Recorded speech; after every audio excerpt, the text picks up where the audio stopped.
بسم اللہ الرحمن الرحیم۔ تاریخ پاکستان کے بعد اب تخلیق پاکستان 1947 سے 1988 تک ہم خلاصتاً بتائیں گے۔ پاکستان 14 اگست 1947 کو معرض وجود میں آیا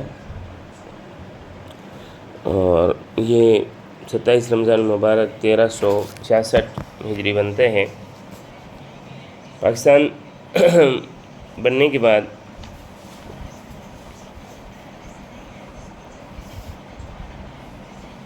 سردار عبدالقیوم خان نے 3 ڈوگرہ سپاہیوں کو قتل کیا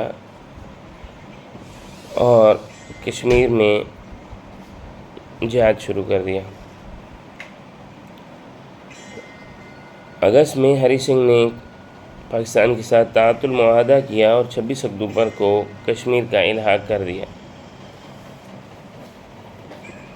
پاکستان نے 1948 میں اپنی افواج داخل کر دیں اور جس کی وجہ سے وہاں پر جنگ شروع ہو گئی۔ 15 ستمبر 1947 کو جوناگڑھ نے پاکستان کے ساتھ الحاق کیا جس پر انڈیا نے قبضہ کر لیا۔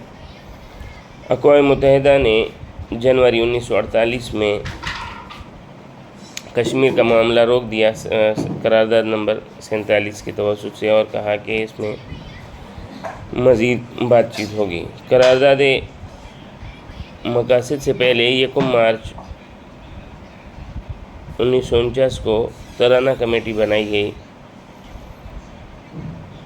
جو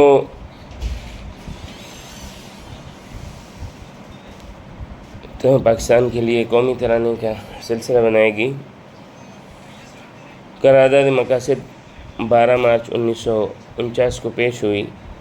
1 مارچ 1950 کو ترانے کی دھن منظور ہو گئی۔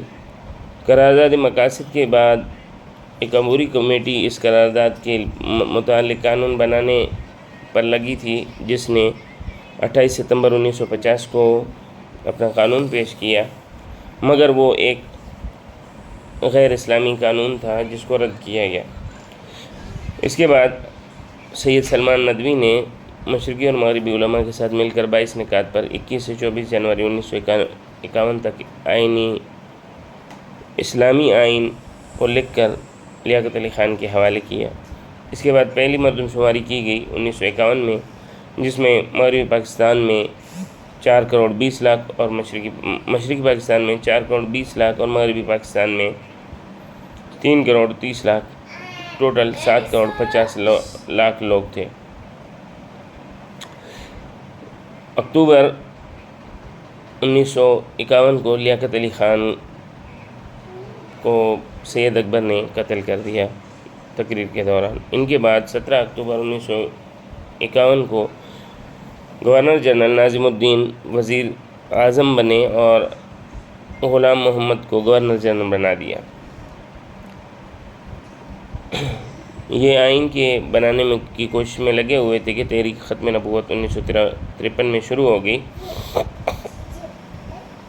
جس کے خلاف گورنر غلام محمد نے جنرل اعظم خان کو منی مارشل لا کا حکم دیا 3 مہینے تک کے لیے لاہور میں۔ تحریک ختم نبوت کے حالات دیکھ کر خواجہ ناظم الدین مستعفی ہو گئے اور محمد علی بوگرا جو کہ لندن میں تھے ان کو بلا کر وزیر اعظم کر دیا۔ 18 اپریل 1953 کو محمد علی بوگرا وزیر اعظم بنے اور انہوں نے آ کر منی مارشل لا کو ختم کر دیا۔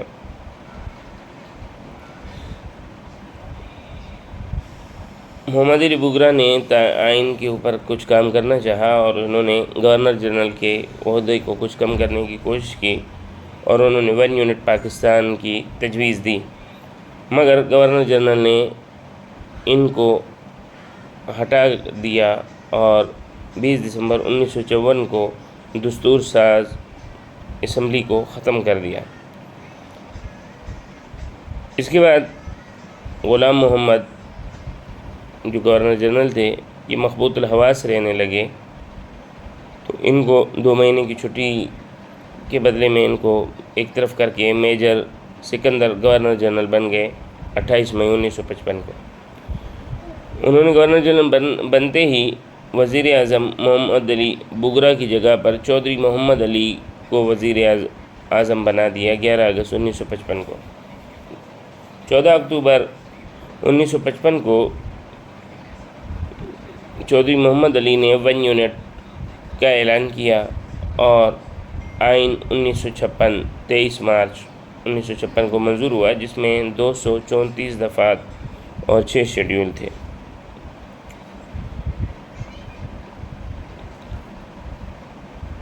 ان کے دور میں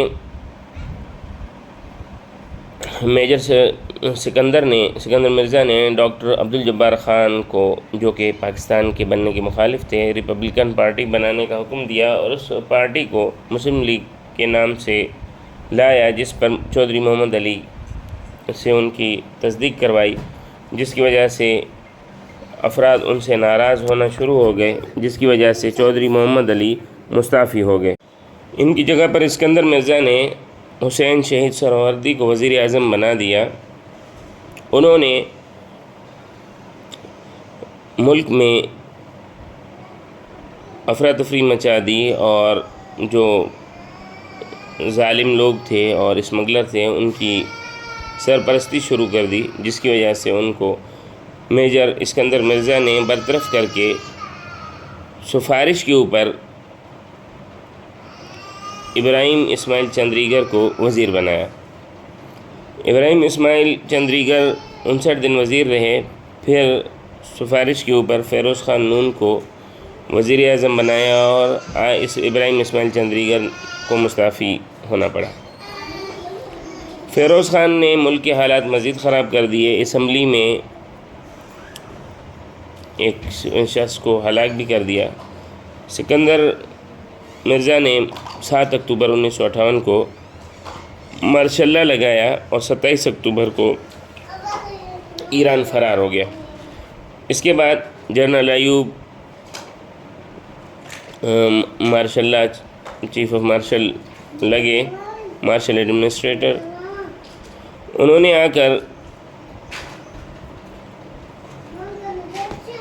ایبڈو اور پوڈو اور بیڈس کے قوانین جاری کیے۔ پوڈو مارچ 1959 کو، ایبڈو 7 اگست 1959 کو اور بیڈس 27 اکتوبر 1959 کو جاری کیا۔ PODO public officer disqualification ordinance, نااہل افراد کو ملازمتوں سے فارغ کیا۔ EBDO elected bodies disqualification ordinance, اس میں سیاستدانوں کو کہا کہ آپ کے اوپر جو الزامات لگے ہیں ان کو عدالت میں آ کر فیس کریں، اگر فیس نہیں کر سکتے تو ٹھیک ہے، سیاست سے کنارہ کش ہو جائیں۔ بیڈس بیسک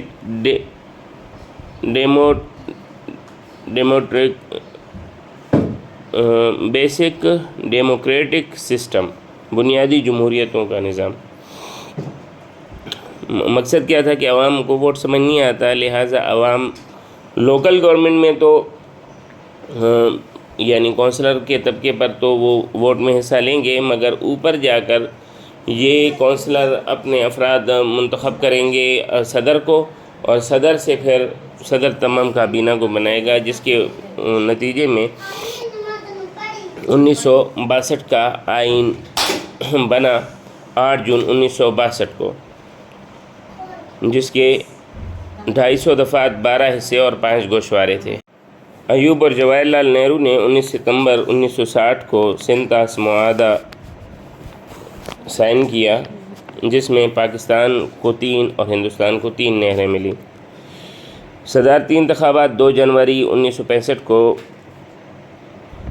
ایوب اور فاطمہ جناح کے مقابلے کے لیے ہوئے۔ اس کے بعد آپریشن جبرالٹر 1965، رن آف کچھ 29 جون 1965 اور انڈیا کے خلاف 7 اگست 1965 کو 17 دن تک جنگ جاری رہی، جس کے بعد معاہدہ تاشکند 10 جنوری 1966 کو ہوا۔ 1967 30 اپریل کو پاکستان ڈیموکریٹک موومنٹ نواب زادہ نصر اللہ نے بنائی، جس میں ایوبی آمریت کو ختم کرنے کے لیے 5 جماعتوں کو جمع کیا۔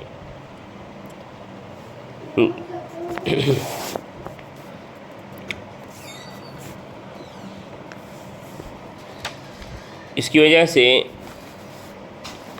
جنرل ایوب نے 25 مارچ 1969 کو آئین منسوخ کر کے اقتدار یحییٰ کے حوالے کر دیا۔ جنرل یحییٰ نے آتے ہی چند ایسی چیزیں متعارف کروائی جس کی وجہ سے ان کے اقتدار کو ایک بہترین رخ سے دیکھا جانے لگا۔ انہوں نے آتے ہی LFO legal frame work order 1 جولائی 1970 کو لگایا۔ بلوچستان کو صوبہ منظور ہو گیا اور بلوچستان یونیورسٹی 1970 میں بنائی، بلوچستان اسمبلی 1970 میں بنائی، جنرل الیکشن 1970 میں کروائے۔ جنگ ہوئی پھر 3 دسمبر تا 16 دسمبر 1971 میں، جس میں پاکستان کو شکست ہوئی اور جنرل ایوب نے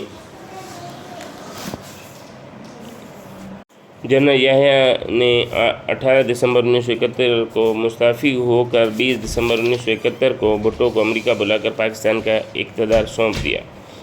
بھٹو پہلے civil chief martial law administrator کے طور پر ملک کو سنبھالنے لگے۔ اس کے بعد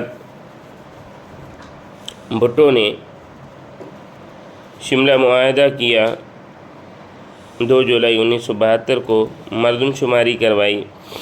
1972 میں قومی اسمبلی کا اجلاس منگوایا 14 اپریل 1972 میں، جس میں آئین کے متعلق بات کی گئی اور آئین 14 اگست 1973 کو منظور ہوا۔ بلوچستان پبلک سروس کمیشن 1972 میں بنا۔ مردم شماری 1972 میں کی گئی، جس میں کل پاکستان کی آبادی 6.5 کروڑ تھی۔ اسلامی سربراہی کانفرنس بھی 1974 میں ہوئی۔ بلوچستان انٹرمیڈیٹ بورڈ 1976 میں منظور ہوا۔ پھر بھٹو نے انتخابات کروائے 14 مارچ 1977 میں۔ انتخابات کے بعد جنرل ضیاء الحق نے انتخابات میں دھاندلی ہونے کی جو صورتحال تھی اور ملک میں حالات خراب ہو گئے، اس کی وجہ سے 5 جولائی 1977 کو اقتدار سنبھالا اور بھٹو کے خلاف قانون کارروائی شروع کر دی۔ 4 جولائی 1969 کو بھٹو کو پھانسی دے دی گئی۔ پھر جنرل ضیاء کے خلاف تحریک بحالی جمہوریت یا موومنٹ آف ریسٹوریشن ڈیموکریسی شروع کر دی گئی، جس کے بعد انڈیا نے سیاچن پر 13 اپریل 1984 کو قبضہ کر لیا اور ECO 1485 میں ROC کو ECO میں تبدیل کر دیا گیا۔ انتخابات ہوئے 1985 میں، جس میں جنرل ضیاء صدر اور جنیجو ان کے وزیر اعظم بنے۔ اس کے بعد ثانیہ اوجڑی کیمپ ہوا 10 اپریل 1988 کو، اور جنیجو نے افغان مسئلہ پر سیاسی پارٹیوں کی حمایت سے جنیوا مذاکرات کے بعد امن معاہدے پر دستخط کیے، جس کی وجہ سے جنیجو اور ضیاء میں اختلافات ہو گئے۔ 29 مئی 1988 کو جنیجو کو کرپشن کے الزام میں برطرف کر دیا گیا۔ 17 اگست 1988 کو جنرل ضیاء سینئر افسران افواج پاکستان اور امریکی سفیروں کے ساتھ C-130 ہرکولس طیارے میں شہید ہو گئے۔ ان کے ساتھ 31 افراد مزید شہید ہوئے۔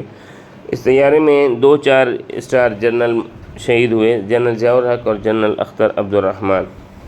اس کے بعد سینٹ چیئرمین اسحاق خان صدر ہو گئے اور انہوں نے 1988 میں انتخابات کا اعلان کیا جو انتخابات پیپلز پارٹی جیتی اور اس میں پنجاب میں وزیر اعلیٰ نواز شریف کی مسلم لیگ کی کامیاب حکومت بنی۔